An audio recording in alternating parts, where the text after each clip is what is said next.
Now it's my pleasure to invite our next presenters. Our next presenters are Penelope, Shen, and Tze-wei Ng from Stephenson Harwood, and they'll be talking about ESG. I have a quick introduction for both of them. Penny is one of the Hong Kong's leading fund lawyers and is consistently sought after for both direct expertise and keen market intelligence. Penny focuses on the establishment and structuring of private investment funds, with a particular emphasis on hedge funds and private equity funds, advising on fund restructuring, distribution and private placement, compliance and regulatory requirements, side letters and derivative documentation, including ISDA and prime brokerage agreements. And Penny actually kickstarted the Stephenson Harwood's Asia ESG initiative and was instrumental to the firm joining the Hong Kong Green Finance Associations. Thank you very much, Penny, for joining us today. We also have Tze-wei Ng. She brings deep knowledge of charities and social innovation to her advice to philanthropic foundations and private clients. As part of the private wealth team, she also has experience in trust, wills, estate planning, and administration. She is known for her understanding of the increased mixed use of non-profit and for-profit tools in creating impact, which allows her to provide tailored solutions to enable strategic philanthropy and social entrepreneurship. She was involved in setting up of some of Hong Kong's earliest social finance platforms and vehicles, and is active in B Corp and purpose-driven business decisions in Hong Kong. So thank you so much, Penny and Tze-wei, for joining us today and doing this presentation. It's over to you. You can share your screens, and all the best. Hi, everyone. Raul already gave us a very nice introduction. So I'm Penny, and I have today with me Tze-wei, my colleague as well. Today, we are obviously talking about ESG. Okay, before we move on to the next slide, Raul has reminded us to do some housekeeping. We will have a Q&A session in the end. I know everyone can type in your message Q&A questions in the Q&A box as well. We'll try to reply as much as we can, but because we have quite a bit to go through today, so if in case we don't really get the chance to answer them, do feel free to email us. And that will take us to our opening. Thank you, Penny. So, hello, everyone. It's our pleasure to be with you today, this afternoon.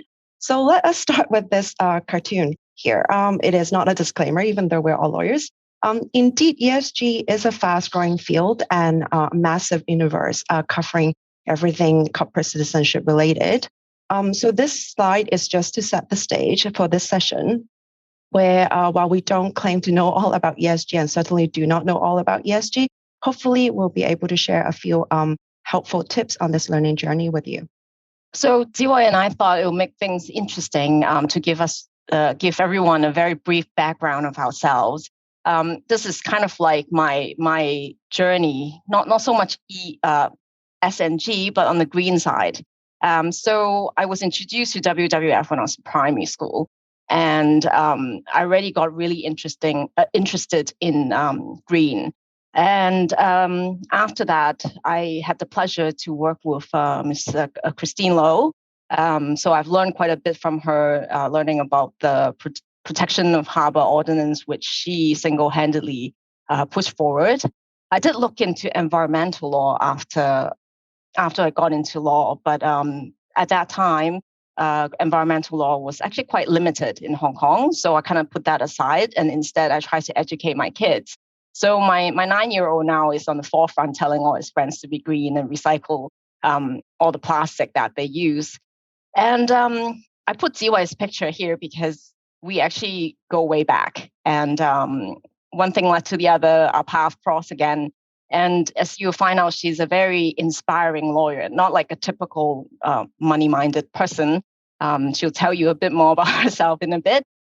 So I forced myself to come out of my comfort zone, picked up the ESG for Dummy book, and had the opportunity to help the firm get into the space. So we joined the Hong Kong Green Finance Association. And then, as Raul mentioned earlier, I kickstarted the Asian interest group in the firm.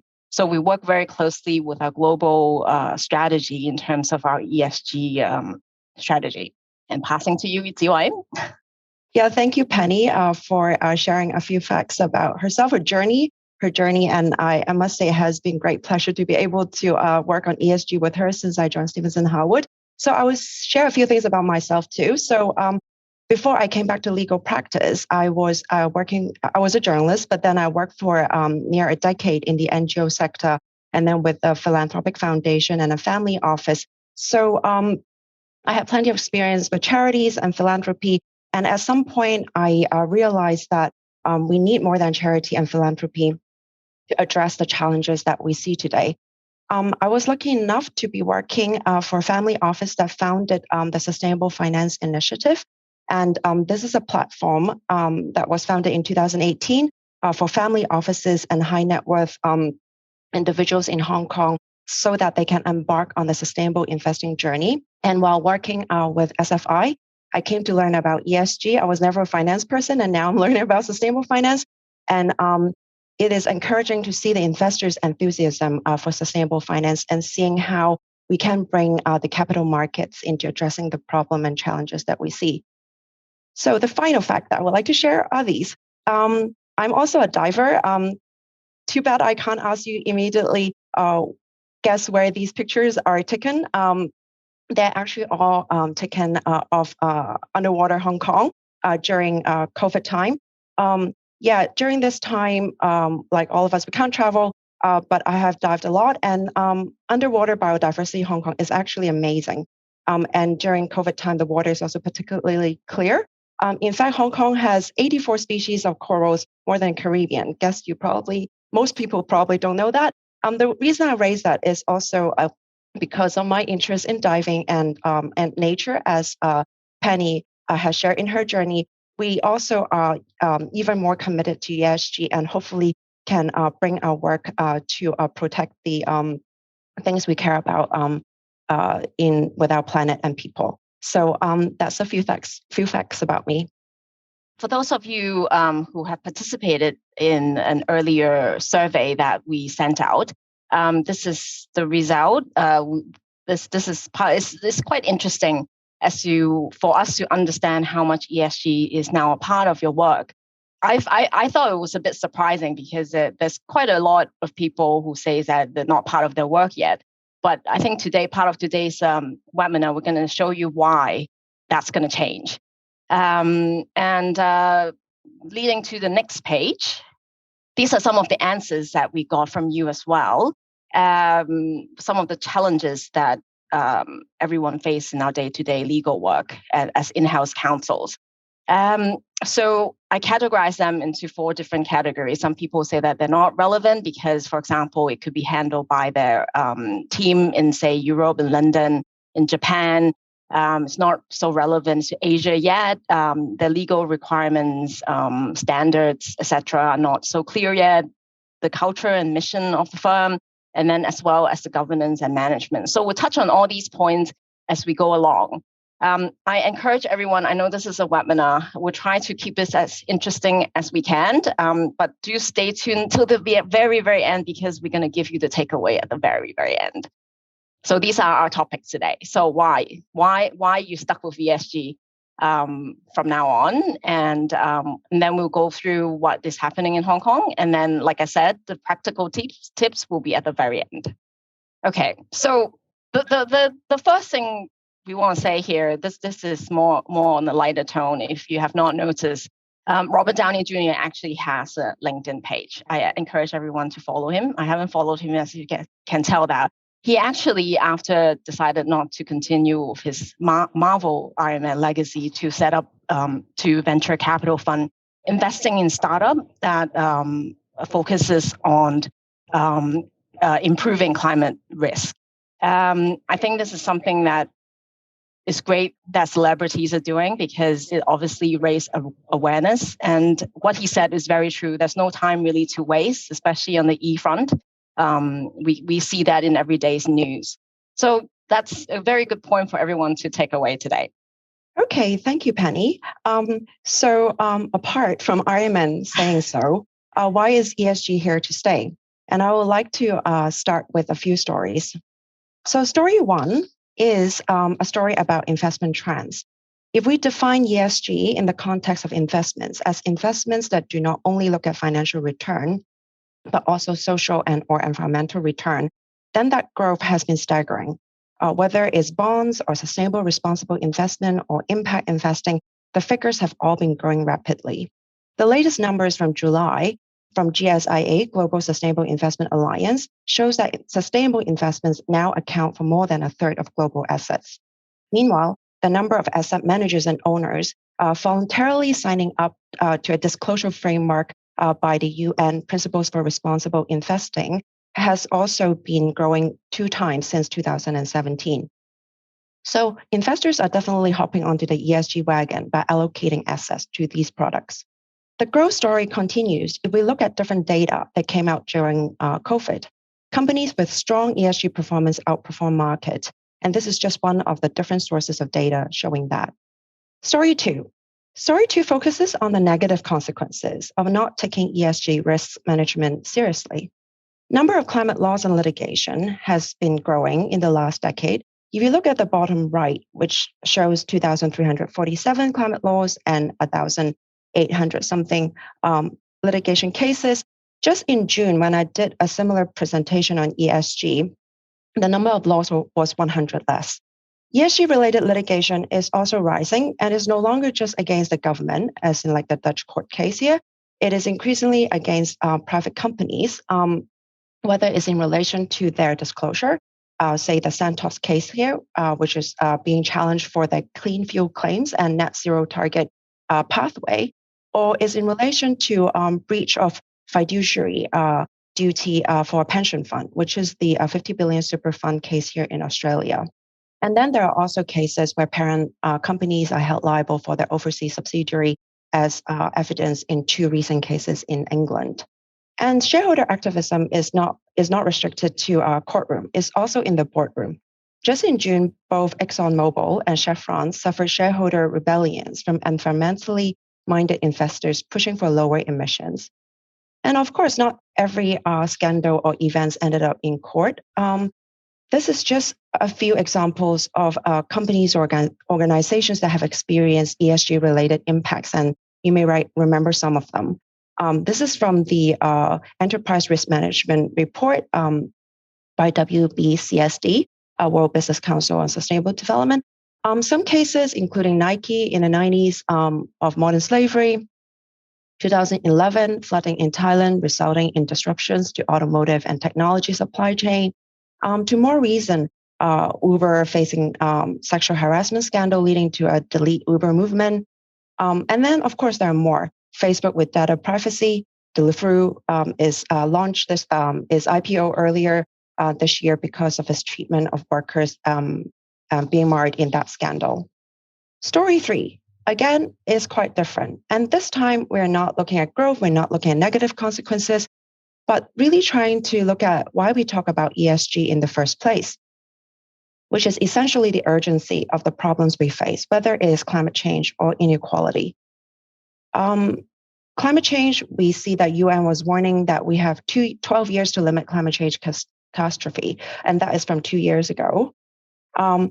We look at figures like humans, because of our activities, destroying 83% of wild mammals. And apart from this urgency of the challenge, there is also urgency of the funding that helps us address these challenges. We are looking at a 2.5 trillion annual financing gap for us to reach the UN Sustainable Development Goals by 2030.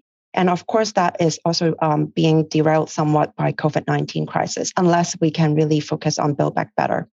And to focus a little bit more on climate, which is top of the agenda today, not only because we are having the UN Climate Change Conference later in November in Glasgow.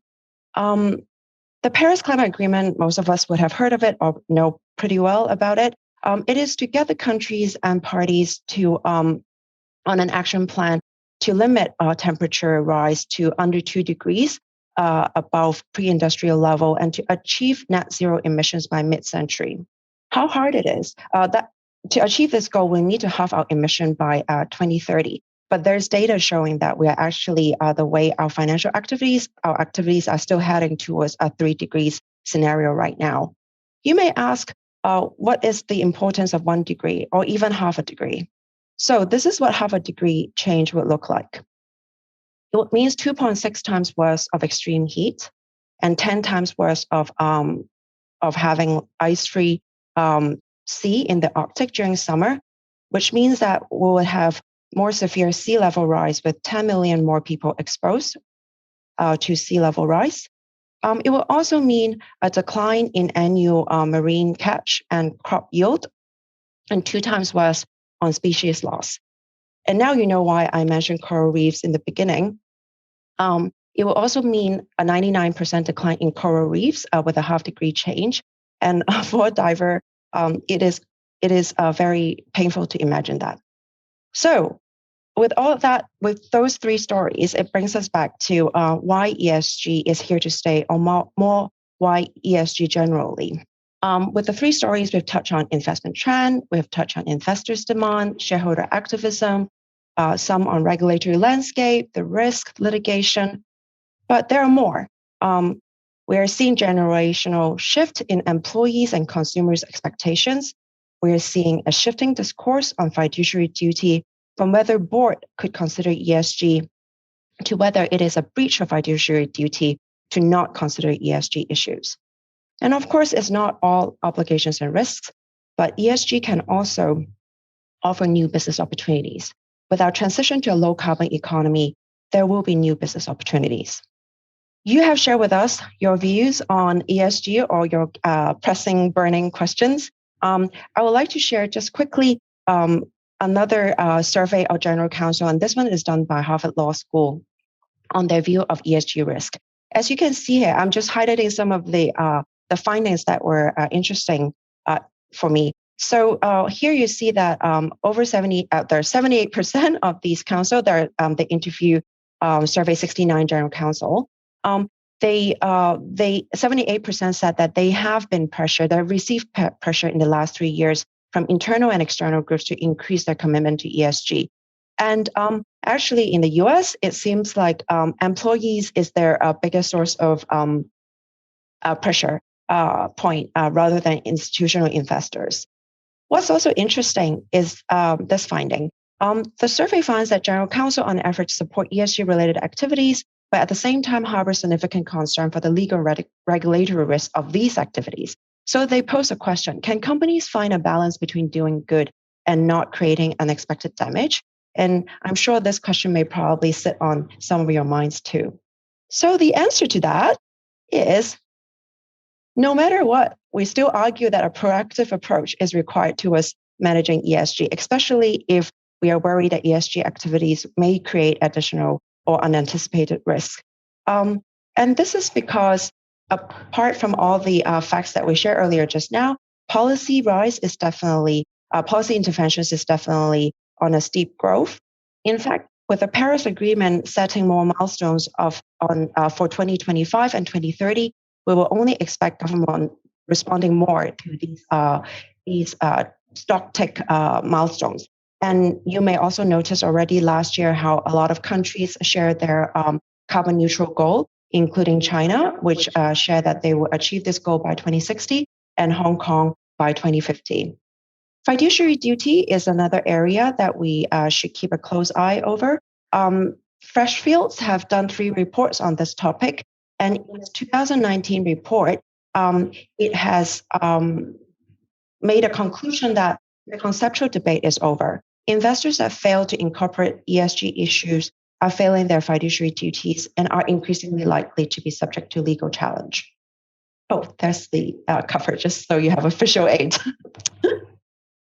And greenwashing is another topic that I think is important for us to know, and why General Counsel, or why we really need to know what the company is disclosing or how it's describing its ESG activities. In fact, greenwashing is the biggest concern for 44% of ESG investors.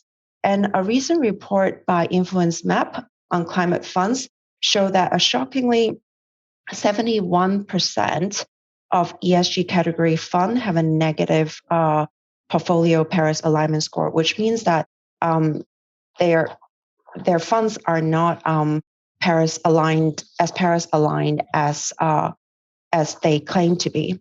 And there is also a 55% amongst those even specifically climate themed fund. And again, they are actually misaligned. Of course, that also underlines the effort globally to have green taxonomy and even a standardization of that. But as you can probably tell now, there's a lot of controversies within the sector, and there are also claims that taxonomy may be a greenwashing tactic itself. I think, therefore, a lot of being on this ESG journey is try to read up as much and as broadly as possible, and be on a learning journey with others who equally care about the topic. Again, need to emphasize that it is not all stick, but it is also about benefits for the companies.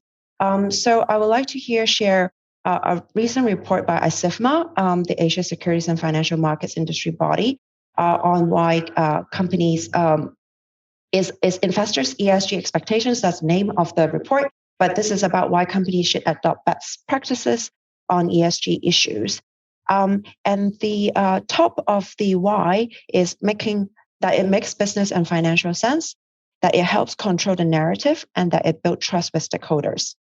So making business and financial sense, it lists out how if you integrate ESG in a company strategy, it can increase awareness and understanding of associated risks and opportunities, which leads to better risk management, more resilient operations, and better strategic planning.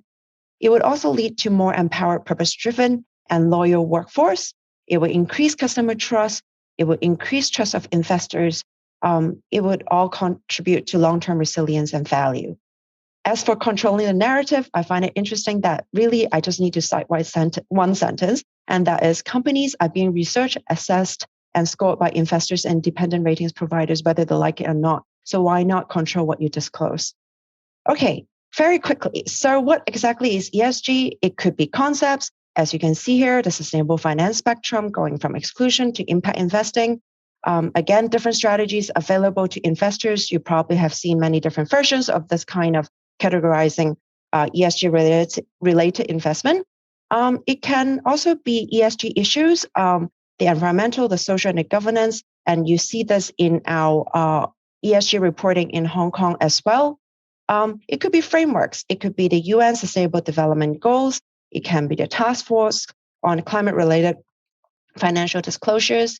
ESG can also be the products, the growing, fast-growing list of different types of ESG products, from bonds and loans to REITs to ESG index funds to impact funds and social impact bonds, more social finance vehicles, which Penny and I have had the privilege to work with some of the impact actors in Hong Kong.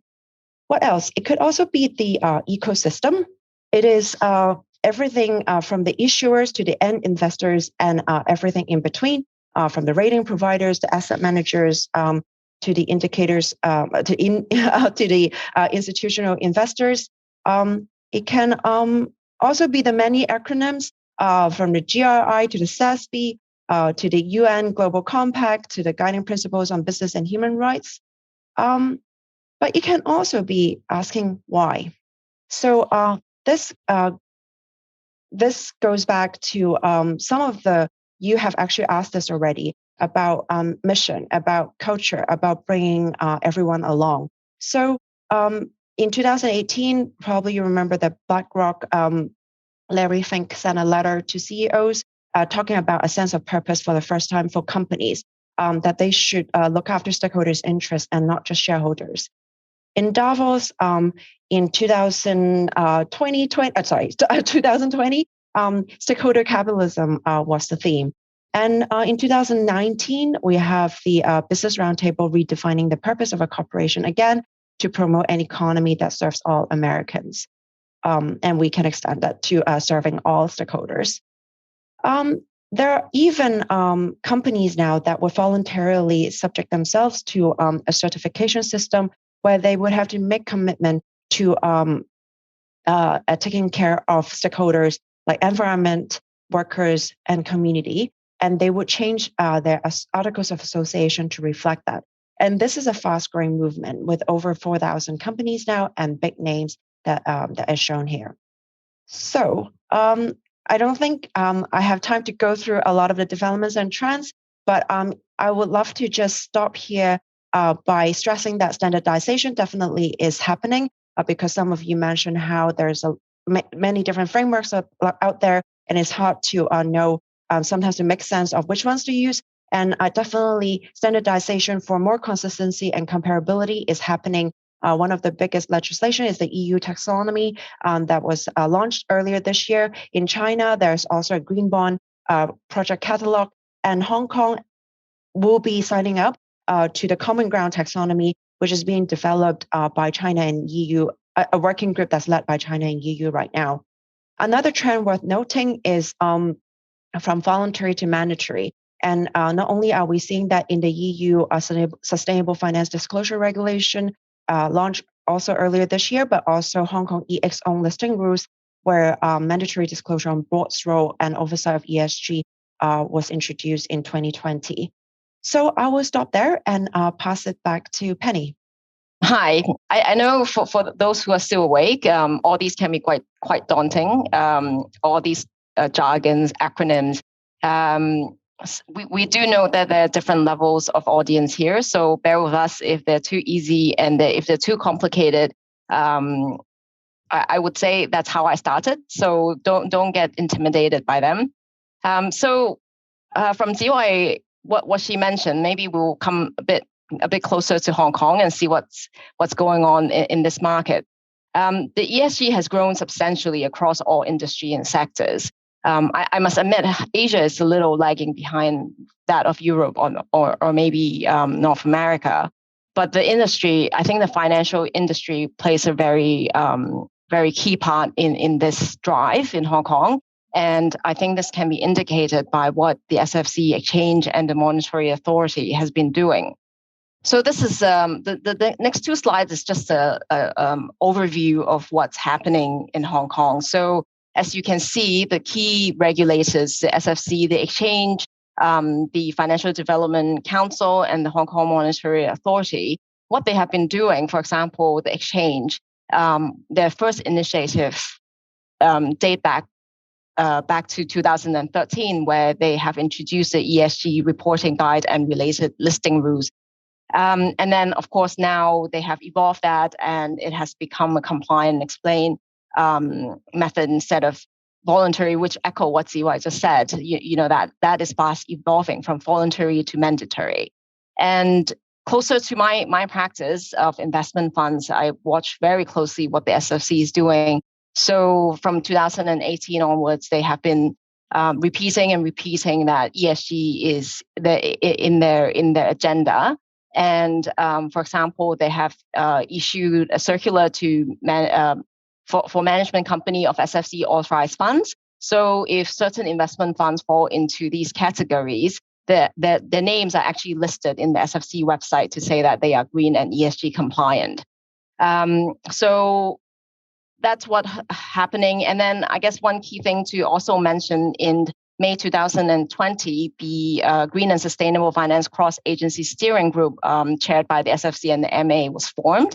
So all the, if Tze-wei, you can go to the next slide, which is a different view of what's happening, which is sort of more like a timeline of what has been going on. So this Green and Sustainable Finance Cross-Agency Steering Group shows that all these regulators are acknowledging that they need to work together to put a scheme together to promote Hong Kong as the ESG hub. So the most recent development, which is obviously closer to my practice, is the consultation conclusion that was rolled out by the SFC on the disclosure of climate risks by the fund managers. I know this might not apply to most of you or some of you, but I thought it's worthwhile to see what the regulators are actually looking at.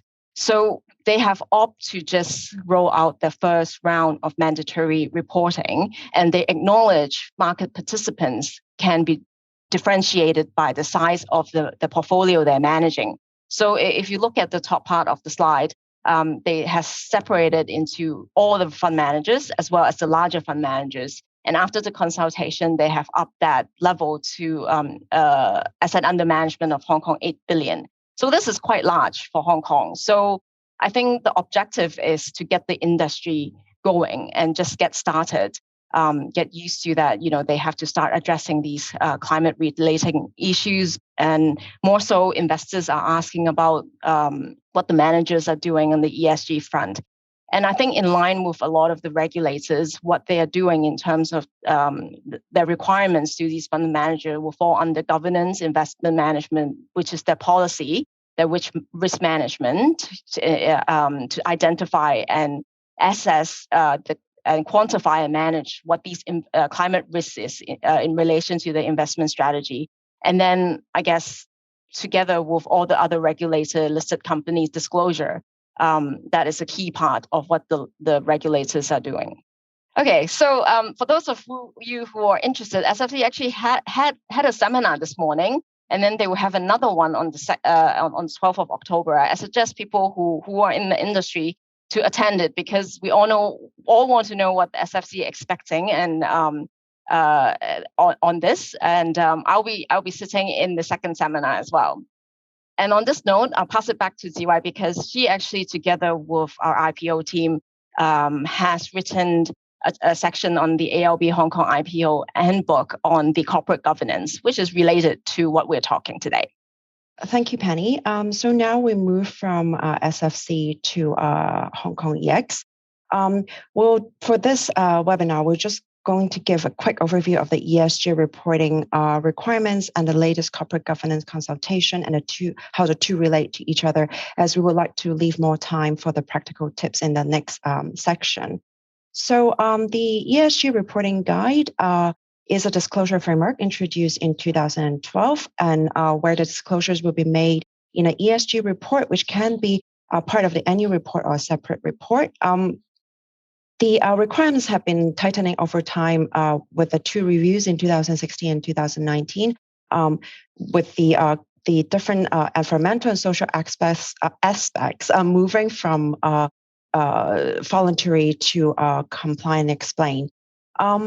As of July 2020, mandatory disclosure requirements have also been introduced in relation to the board's oversight of ESG issues, where they would have to disclose how they manage ESG issues, the strategy, and also how they review the goals and monitoring the progress.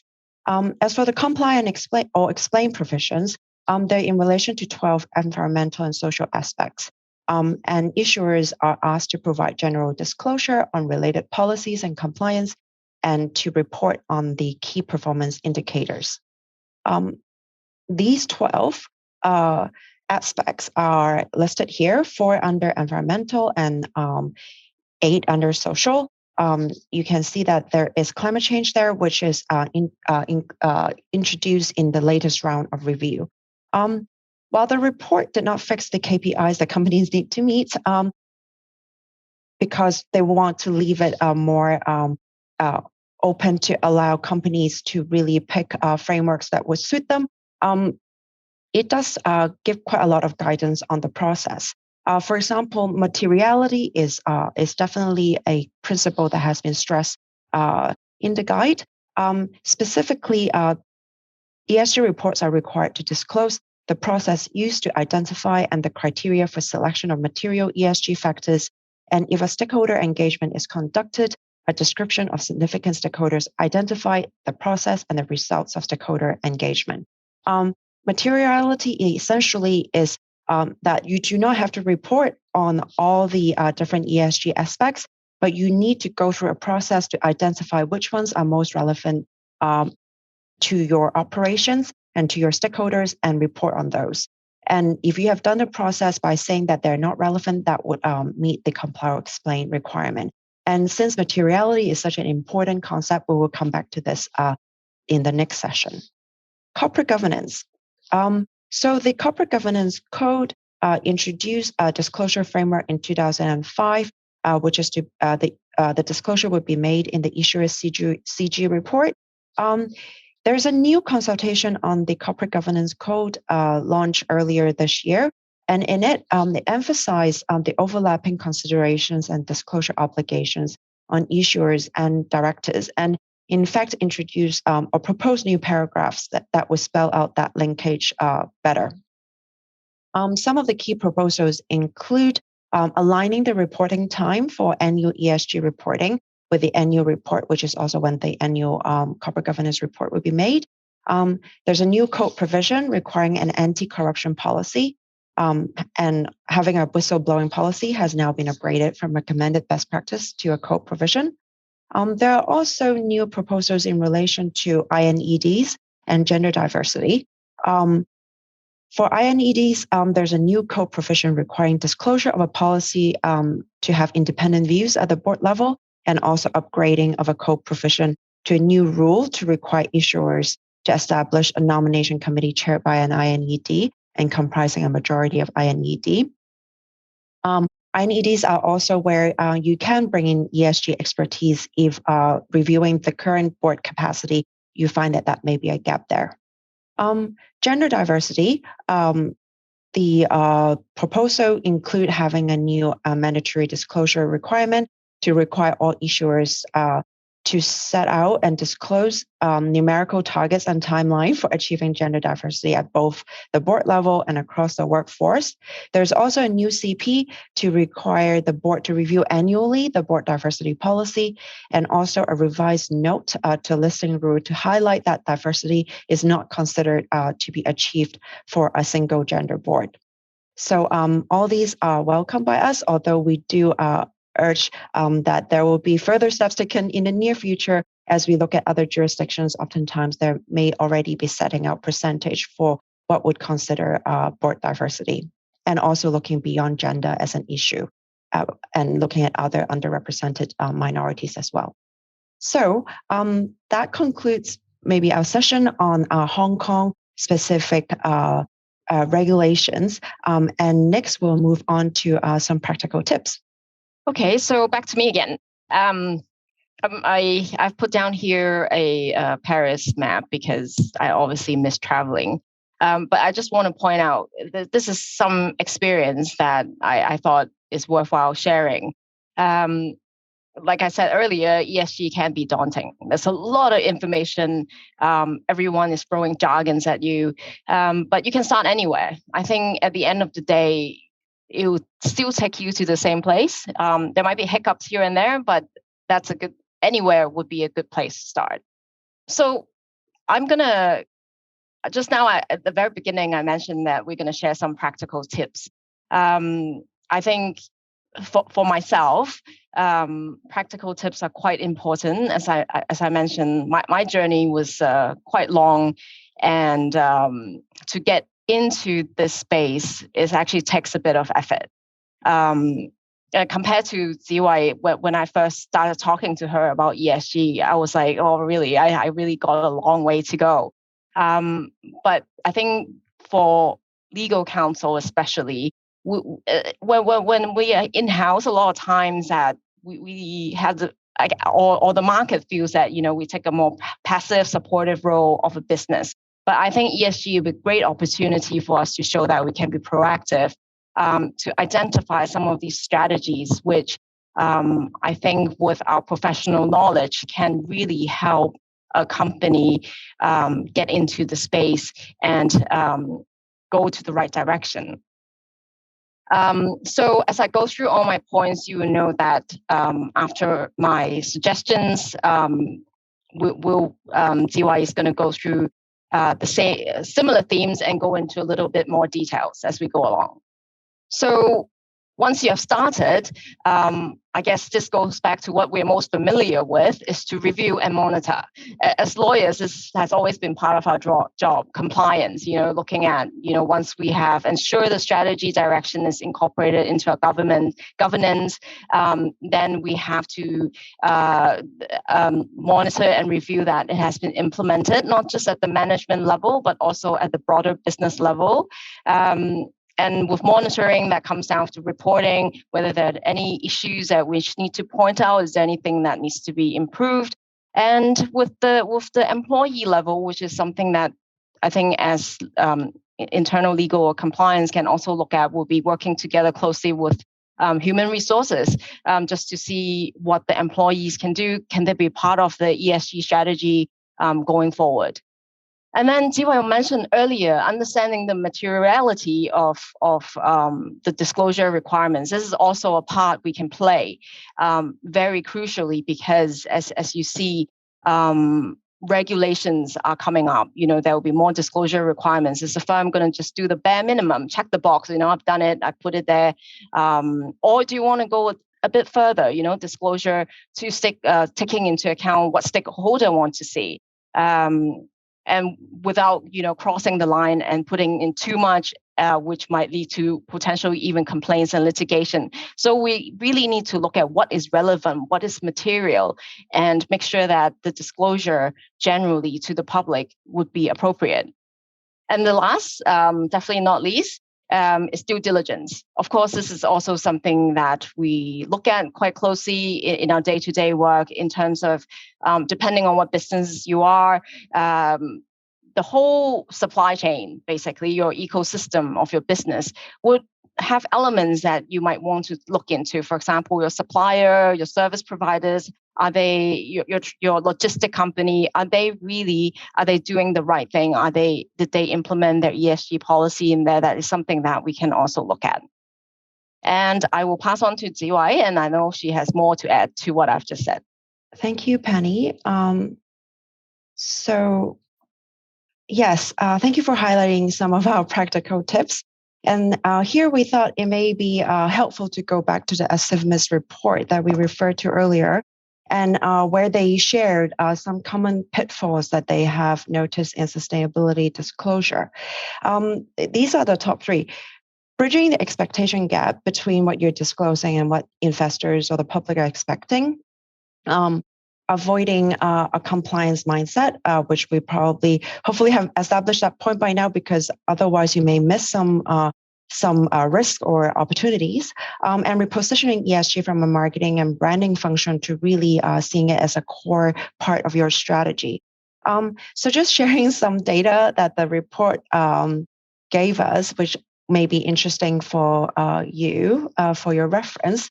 So here is one example that the SFMA report gave on investor-investee expectation gap. So here we have an energy company, and what it is disclosing is the number of years that it has produced a sustainability report and the number of years that it has referred to TCFD or GRI or other standards. But what the investors are really expecting, what we call decision useful information, is actually what is the strategy of the company and understanding the company's approach to key material ESG issues, which includes is CO2 scope 1 and 2 emissions, is quantified short-term carbon emission targets, and also is climate scenario assessments. Another helpful tip from a SFMIS report is this. It refers to the disclosure framework in the Task Force on Climate-Related Financial Disclosure. Here you can see that again, it really covers everything from governance to strategy to risk management to metrics and targets. And a SFMIS tip is that this can be applied across other ESG disclosure too. That it is not, again, it's not just about disclosing certain activities for compliance or for checking the box, but really using the chance to review your governance structure, review your strategy, review your risk management, and see how it can also help you identify new opportunities. And then, of course, setting metrics and targets that are achievable and that really give you the data you need. So I would like to also here share, I'm having some challenge with my, maybe this is easier. Okay, so I would like to share the Hong Kong EX Guide for Board and Directors re ESG. It's called The Leadership Role and Accountability in ESG. It's published in March 2020. In this report, in this guide, there have been, they share 9 steps, which I thought are quite helpful. And I have categorized them into the following. So step 1, 2, and 3 is about the people and the governance structure and processes, and bringing together, as Penny earlier highlighted, the different departments from sustainability to operations to finance to compliance to investor relations, and agreeing on their respective roles. So these are all the internal, getting the structure and the people ready. Then you have step 4 and 5, which is really understanding your ESG-related risks and opportunities through engaging your investors, engaging your key stakeholders, and conducting the materiality mapping. Then we have step 6 and 7, which brings us back to the internal. Once you have done that materiality mapping, once you have done the engagement, how does it impact your strategy? How does it impact your risk management? And then 8 and 9 is goals and monitoring that performance and knowing that you collect the right data. You're collecting the right data from the right people for your not only ESG reporting, but really for informing your ESG related and just overall business strategy and risk management. Okay, so checklist. Well, there are many checklists out there, but so here is just one that Penny and I have put together for you.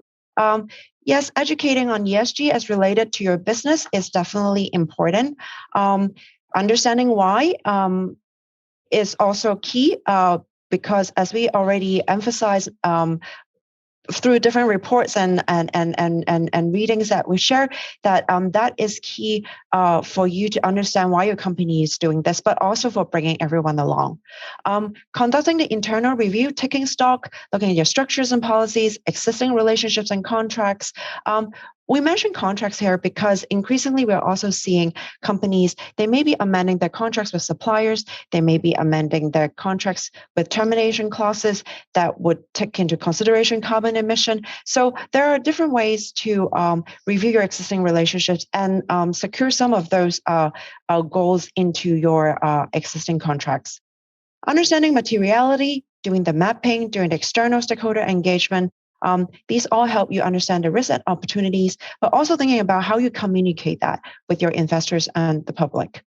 And finally, again, setting goals and achievable targets and looking at whether you're collecting the right data.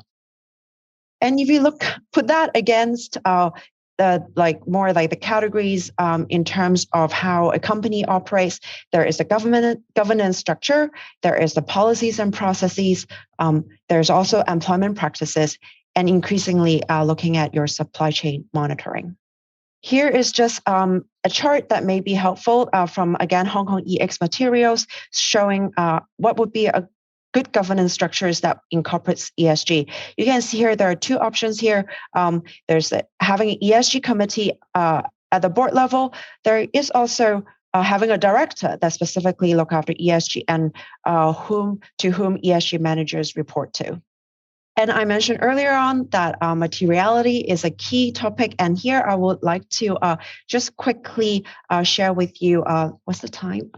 Okay, so like the SASB materiality map, you notice that it has identified different industries. There are actually a total of 77 standards, as I recall. And then there are 26 sustainability-related business issues arranged according to 5 dimensions: environment, social capital, human capital, business model, and leadership and governance. And you really need to look at the map to see what are some of the issues that are relevant to your industry. Not all of them are naturally. So I would just, for those of you who have done this before, bear with me, but I thought it would be good for those who are starting out just to take a look at the map with us. So here you go. So this is the SASB materiality map. As you can see, is arranged according to the different industries: consumer goods, extractives, financials, food and beverage. And then there are the dimensions that I mentioned earlier on along environment, social capital, human capital, etc. And you can see that, for example, when it comes to water and waste, water management, it may be more relevant to extractives and mineral processing and consumer goods, but not so much to financial. So this is one tool on materiality that may be helpful to you. And then back to our PowerPoint. Hong Kong EX has also provided a tool for you to look at the materiality for your materiality mapping in relation to the 12 aspects that you have to report on in the ESG report. And again, it works very similarly, mapped against different industry. And so, yeah, materiality mapping and stakeholder engagement could be a good starting point too, amongst the many different starting points. Final takeaways.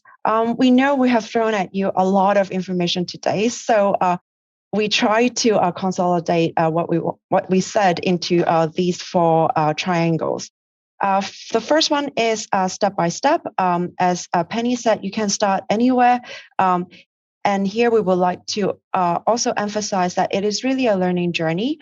And in fact, you already are doing part of it because you're already involved in strategy, you're already involved in risk management, you're already involved in compliance, and ESG is arguably it is increasingly going to be some underlying key lens to doing all this, but you are already doing all these functions. So hopefully don't be too daunted. Just see it as a step-by-step learning journey. It's more than compliance. I think we probably have been like a broken record making that point multiple times. Because if you treat it as compliance, you may miss key ESG risks and opportunities. It is also more than branding. And a thing to remember is that the disclosure you do, it should be decision useful. And we would also like to stress the time horizon. This is because when we think about ESG, we are requiring a different time frame in our minds.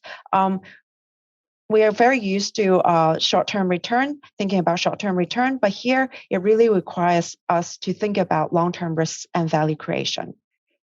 And finally, the why. This is very important because this is how we bring people along.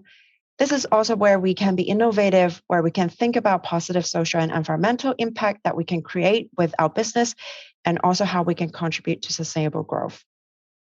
So on that note, I will pause and see if we have some questions.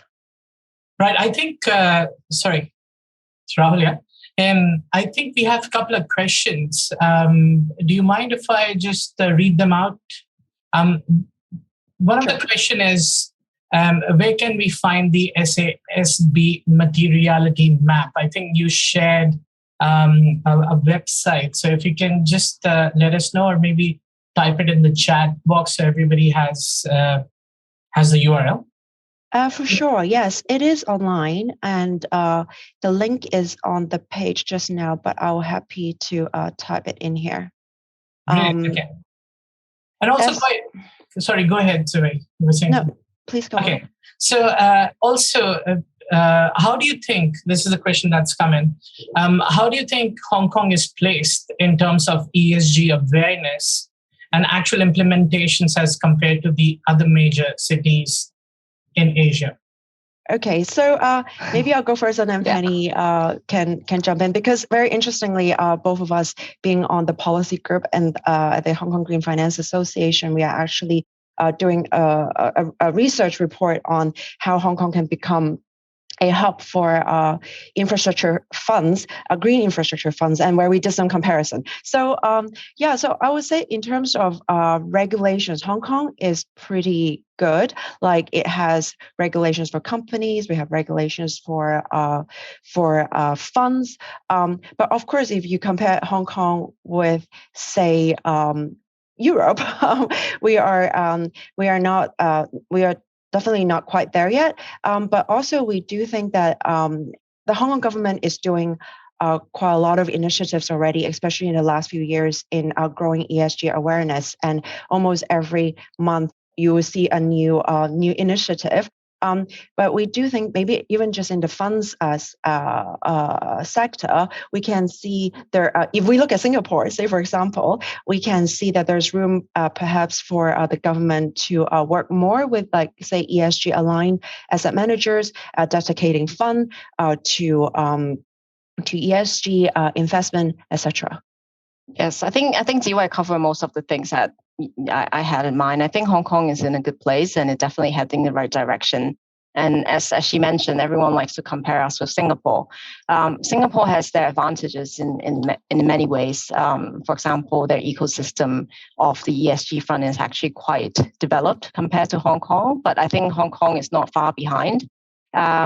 Maybe share some of our experience that Tze-wei and I had recently in terms of helping organizations structure a fund structure to potentially invest in NGOs in the region. We actually come across quite a bit of obstacles, and we're hoping to work more closely together with the regulators to tackle some of them, and hopefully that will make Hong Kong even more favorable in that front. And since there's no more Q&A question there, maybe I'll take 2 minutes to just, I did mention that, we have been working with quite a lot of the NGOs and some of the organizations, hoping to, even family offices, to try to get into the area, leveraging, for example, Hong Kong Limited Partnership Fund, which is also new in the market, hoping with the initiative to make Hong Kong as the hub in this space, basically. And of course, Hong Kong has the great backing of China, which China is also leading the space in, for example, carbon trading, which we are also looking at very closely. Our firm also cover a wide range of work. We work closely with our London office. We have expertise in different areas. Oh, and before I forget, we do have a ESG Legal Hub, which we put all information in terms of ESG in there. The link is in the slide. It's esglegalhub.com, which is quite easy to remember, especially with the COP26 coming up. We'll be posting up quite a bit of material. For example, Tze-wei and I would have a 3-part series just on SFC's regulation on climate risk disclosure that's coming up. So there's some information for you if you're interested to learning a bit more. So we actually made it in time. Yes, it did. Thank you very much, Penny and Tze-wei. That was quite an interesting, entertaining, and insightful presentation. I've shared the link of the ESG Legal Hub in the chat box. So everyone, all the attendees, if they'd like to check out the link, please do so. It's in the chat box. Great. And again, if you have any questions for Penny or Tze-wei, please feel free to contact them directly. Their information is, again, in the chat box. Right. So thank you so much, Penny and Tze-wei. And hopefully, you'll be getting some emails from today's attendees asking you for a copy of your slides.